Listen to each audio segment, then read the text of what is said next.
I figured you could kind of introduce yourselves to this crowd and to this conversation, talking about what drove you or what inspired you to do the work that you do, and how it connects with the issue of chronic homelessness.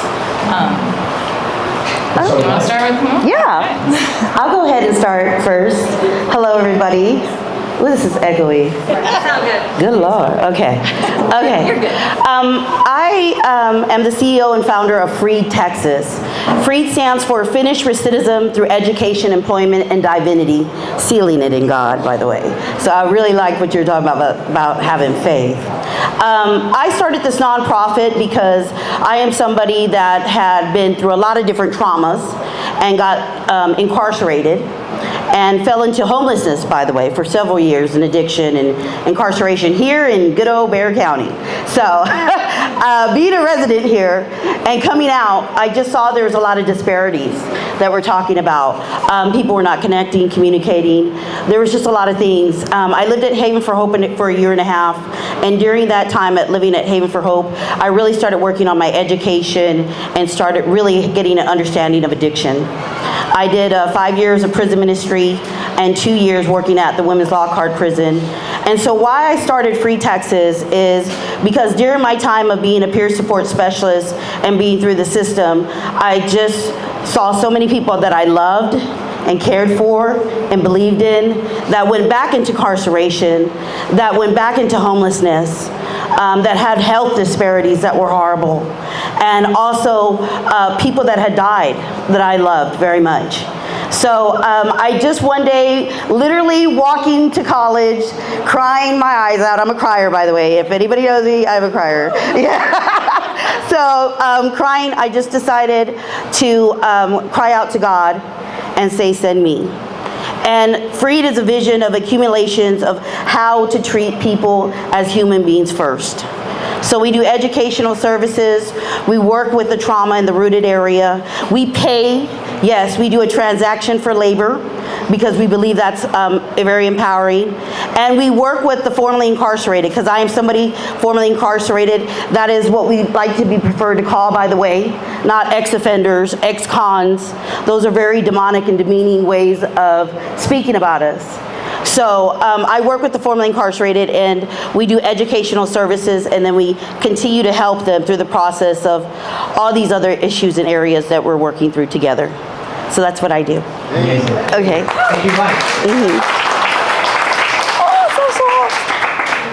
On council, and what is left unfinished. So what are the gains you've seen in conquering some of the aspects of homelessness in San Antonio, and what are the things left undone? Well, I was getting ready to prepare. Go ahead, please. Yeah. He started there. Yeah. So I'm going to answer the previous question. I'll roll it into your question. Does that have to do with they being able to be a writer in baseball? I was going to skip that. Well, first of all, it's a great honor to be on a panel with these folks, many of whom I've gotten to know pretty well over the years and who I draw a lot of inspiration from. So thank you very much for inviting me to be here today. And also a little bit bittersweet to be here on Gavin's last puppy album. But these folks are very inspiring. So I was really taken by Becca's question, though, about where you start the process of working through solutions for very difficult issues, like where does your mind go? And I agree with what Mark said and what the gentleman, the first to answer, said about, treat others the way you want to be treated and don't treat others the way you don't want to be treated. That's the ethic of reciprocity. That's the foundation of compassion. That is in everyone's DNA. To me, that's where we start. And when you consider that, the job of local government is to solve local problems, that's sort of the foundation of all local public policy as well. We're trying to solve local challenges, the ones that we share as humans, and we start with that ethic of reciprocity. I only say that because when I got into this job, I had no idea the issues that we would be challenged with, but you start with combating that stigma and saying, hey, it's okay to say that you're not okay. Do I feel... Do you feel that it's gotten better? That It's better. stigma is going away? I think it's better because we're talking about it. Yeah. Yeah. For so long, people just went into their various corners and would not acknowledge the need, and so it just never really got any better. But I believe now that we're talking about it more, it has gotten somewhat better. But we're not so naive as to think that the stigma of mental illness is gone. Yes. It is not. It's still there. People are still dealing with it.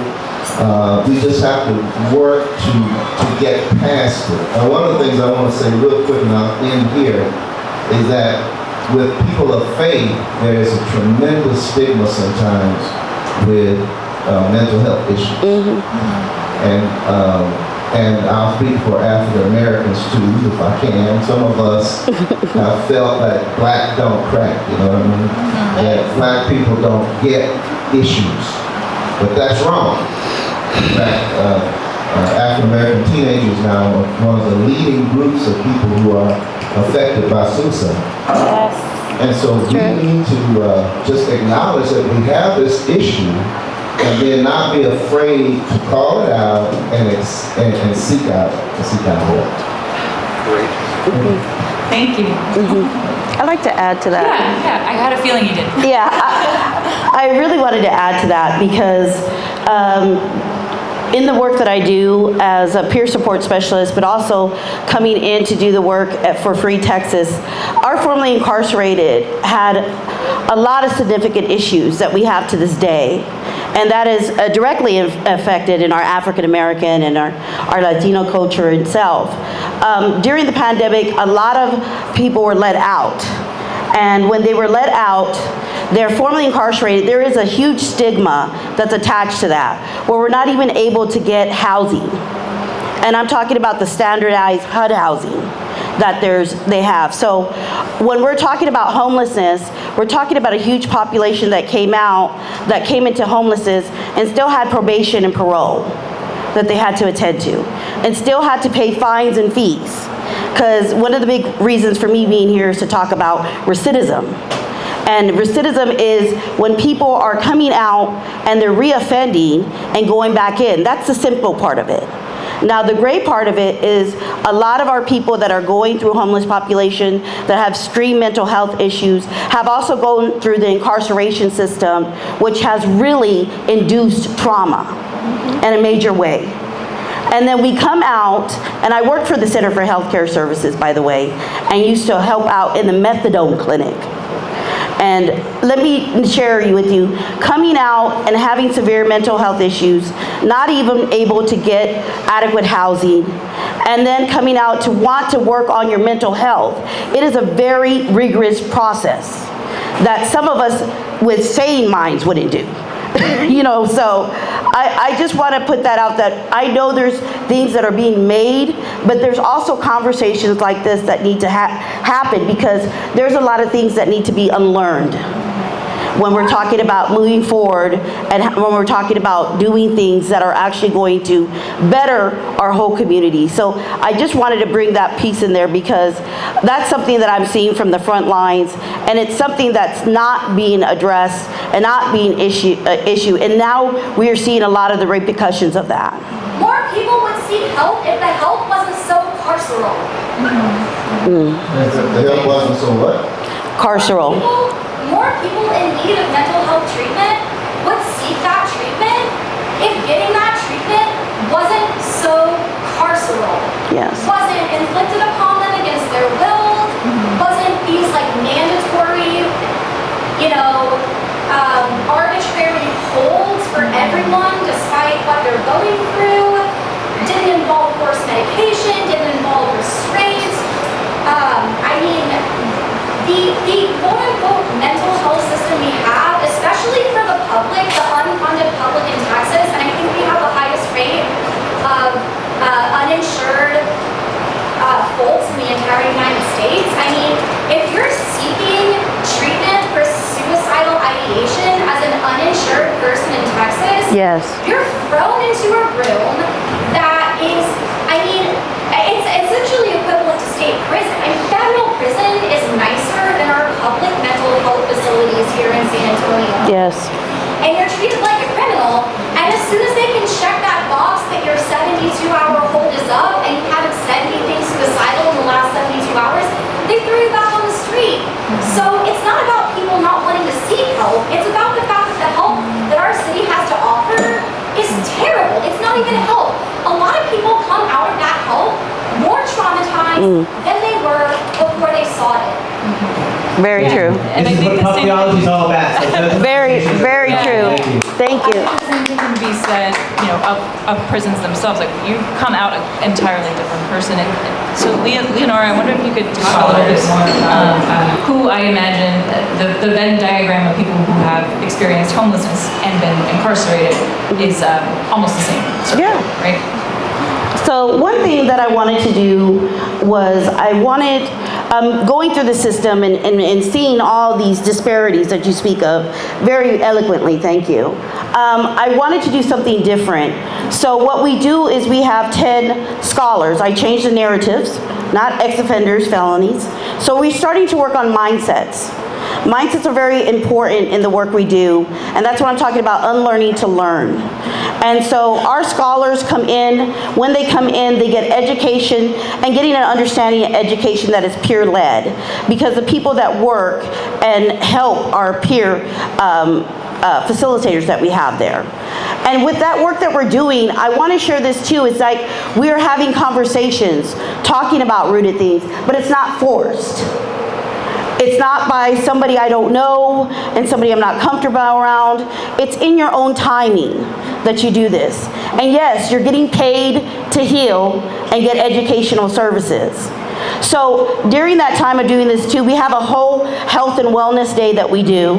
And during that health and wellness day, we have one of our formerly incarcerated alumni scholars that now works at Free Texas, that did 12 years, by the way, and did 8 years SIG, and also learned yoga and meditation. And he teaches the yoga and meditation, as well as we have a licensed counselor and occupational therapist, because we are realizing more and more that the trauma lives in the body.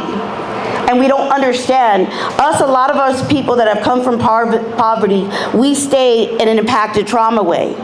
And when we do go to the Josephine Clinic, and when we do go to Center for Healthcare Services, or any of these places that are for people that have no money whatsoever, and in the cycle of this, we are finding more and more that when we have a space where people can be brave in, and they can rest in, and yes, get paid in, that's very big. When you're asking somebody to give you the prime times of their day, when they want to eat, they have children, and they're trying to find a place to sleep. And even so now, with employment rates wherever they may be, we are still not allowed to bridge that gap, which we are hungry to do. And as well as the housing situation, as we're talking about homelessness, I have a lady right now that is 61 years old that went through our program. It's a generational incarceration that she's been through. And she went through the process of Haven for Hope. I don't know how many of you have been through the process for Haven for Hope, but it is a very rigorous process, and she's not able to get housing because she's formerly incarcerated. And then it continues with this challenges. So we really talk about these things. We have opportunities to bring in guest speakers. We do field trips. We take them to have new experiences. We also invite their family and their children to get involved, because family restoration is key to healing and mental health. And a lot of us that come out, we've done so much and been through so much with our families. We need a space where we can build those healthy relationships. So that's what we're doing at Free Texas to help our formerly incarcerated, which is a big, big majority of the homeless population that we speak of now, to get those services. And thank you to Free Texas. They really are a shining light. It does not happen. I wish there was a free NYC. He's this place all around the world. This idea of reducing recidivism needs to be spoken about. And thank you for being a light of that voice in this time. So thank you, Leonora. Well, and that kind of leads me to my next question for my name is Kimia Factory. I'm the executive director of Black Freedom Factory. And thank you. And my question tonight is about migrants. Corazon has led an amazing initiative to help migrants. San Antonio is one of the many stops on the way to seek asylum in the city of San Antonio. So I wanted to know how this is an important issue for the city of San Antonio, and what are the plans to include immigration into the future of conversations about homelessness, because for folks who do seek asylum, that's the first step in a long journey of survival. So I'll start with that. The first job, so the migration issue is obviously hugely challenging to our country and every other country. So two things. It is possible to treat people with compassion and common humanity and take care of public safety at the same time. Yes. It's not either or. And so our approach at the city of San Antonio has been to create a place, and this was actually almost overnight when we were experiencing a surge years ago, where community organizations, faith-based organizations can help us deliver that compassionate care to whatever folks need, whether that's food, clothing, medical treatment, in some cases short-term shelter, in a place. So we opened the Migrant Resource Center, which, as you know, is on San Pedro Avenue. We work in coordination with the border regions as they come through the ports. So they let us know who's coming and we can make space available. But the Migrant Resource Center also serves the function of reducing disruption to the community. Prior to a Migrant Resource Center, folks were getting dropped off in San Antonio and they were just going wherever they would go. The Mennonite Church, Travis Park Church, sometimes in the park, on the streets.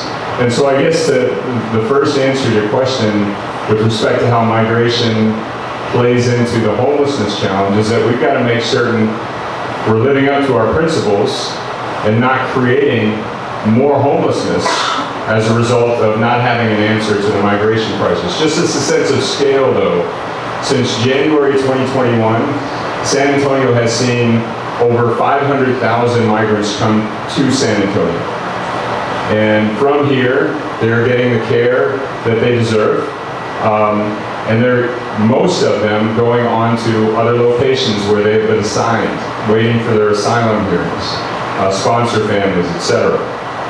A lot of those are in New York, Denver, other major cities. Do you help them apply for asylum?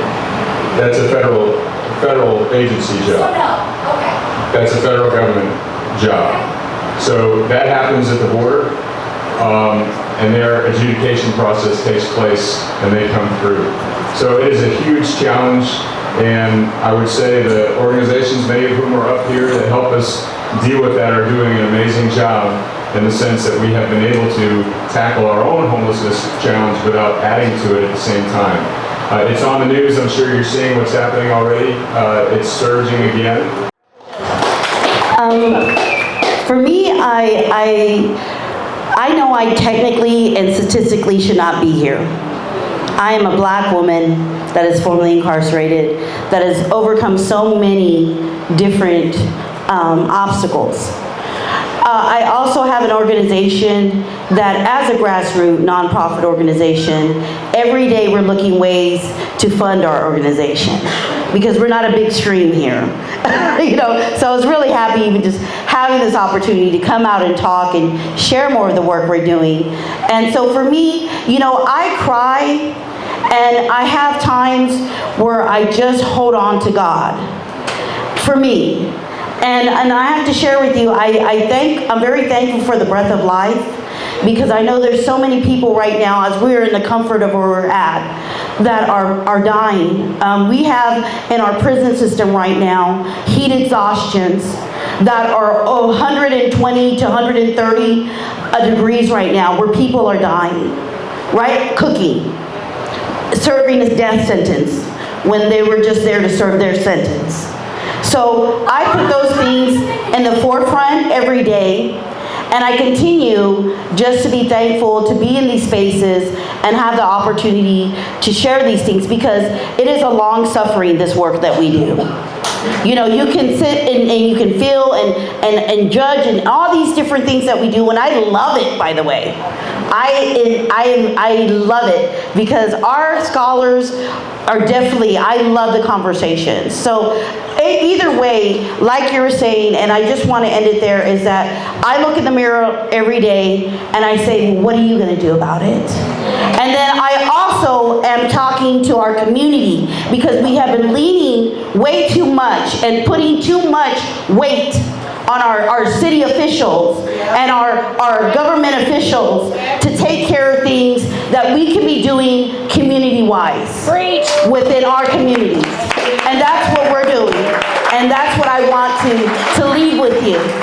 Because that is where true revolutionary work is sustained and can be attained. And also, please, not even please, I'm not begging, because I don't beg no more. I want you to understand this too. Us formerly incarcerated and us organizations that are doing the grassroots want to be able to have a seat at the table and these conversations moving forward for our communities. All right. So, one parting word.